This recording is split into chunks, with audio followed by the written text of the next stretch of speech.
تاریخ بتاتی ہے کہ ایک زمانے تک عیسائی یہودیوں کو قبول کرنے تیار نہیں تھے، ایک زمانے تک یہودی عیسائیوں پہ ظلم کرتے تھے، اور دنیا یہودی اور عیسائیوں کی بڑی بڑی جگہوں کو دیکھا اور وجہ یہی تھی کہ ان لوگوں نے عیسیٰ کو ستایا ہے، تو عیسائی ہر وقت یہودیوں کو ستاتے تھے۔ مگر جب یہ عیسائیوں نے اور یہ یہودیوں نے دیکھا کہ ہمارے دونوں کے جھگڑوں میں اسلام پھیل رہا ہے، سلطنت اسلامیہ مضبوط ہو رہی ہے، تو مسلمانوں کو ختم کرنے کے لیے، اسلام کو ختم کرنے کے لیے یہود اور نصارہ اپنے 2000 سال پرانی دشمنی کو مٹا کر آج دونوں دوست بن گئے ہیں مسلمانوں کے صفائی کے لیے۔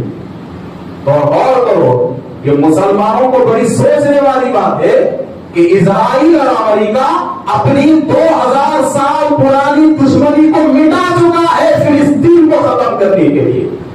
یہودی اور عیسائی اپنے 2000 سال پرانی دشمنی پر پردہ ڈال چکے ہیں اہل اسلام کے صفائی کے لیے، مگر افسوس افسوس افسوس کہ دشمن اپنی دشمنیوں کو مٹا کر ایک دوسرے سے اتحاد کر رہا ہے، اور دو ملک اپنی 2000 سال پرانی دشمنی کو مٹا کر پورے مسلمانوں کے جانوں پہ کھیل رہے ہیں، مگر 50 سے زیادہ مسلم مملکت پہ ہماری حکومت ہے، اور آج عیسائیوں کے خلاف اور یہودیوں کے خلاف ایک بھی مسلم مملکت تیار نہیں ہے کہ عیسائیوں کے سامنے ٹھہرے رہے،